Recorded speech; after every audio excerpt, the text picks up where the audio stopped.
Joining me now is one of the Democratic candidates running for the seat for a second time, Shawn Harris.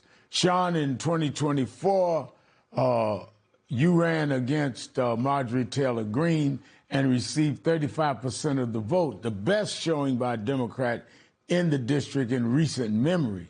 Do you think you can win this time in an open field? Well, Reverend Al, let me just say this. It's an honor to be on your show, and the answer to your question is yes. And the reason why, if it wasn't a chance for me to win, then why did Donald Trump come down here on Thursday? Because he's looking at the same polls that we're looking at.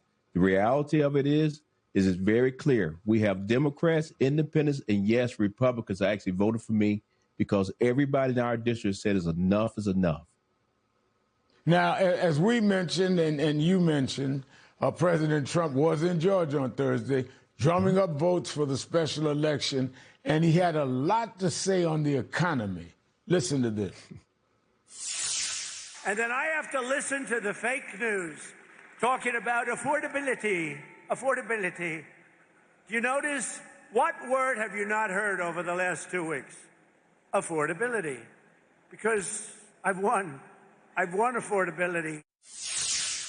Now, when you're on the campaign trail and talking to voters, do they believe we are winning on affordability right now? Absolutely not. I was just on the trail last night up in Walker County, and I would tell you everybody in this district is hurting across the board. Most people are having to work 2 or 3 jobs just to try to make ends meet. And then when President Trump was there speaking at that particular event, I was just right down the road there in Rome on that particular day at my headquarters. And it was people that were saying, what is he talking about? What does he mean that he acts as one?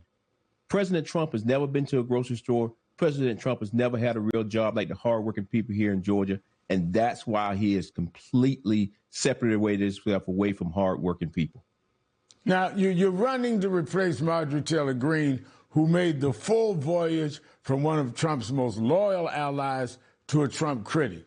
What do you make of that transformation, and how have you tried to reach out to Georgians who have maybe gone through the same experience and are looking for an alternative? Well, I tell you, Marjorie has went through a complete change. Now I call her Marjorie 2.0. Marjorie 2.0 talks about the same thing I talk about as affordability. She talks about health care. She talks about access to health care. She talks about mental health care. She talks about many of the same things that I talk about. But the one thing that Marjorie Taylor Greene and I have always agreed upon was the release of the Epstein files. And when Donald Trump came here, that is what all the protesters were saying to him, release the Epstein files. So that's currently what's going on. When I'm actually on the stump, people are saying to me, Shawn, I love your leadership. You're the right Democrat for the job. And then the Republicans are saying, I don't care if you're a Democrat.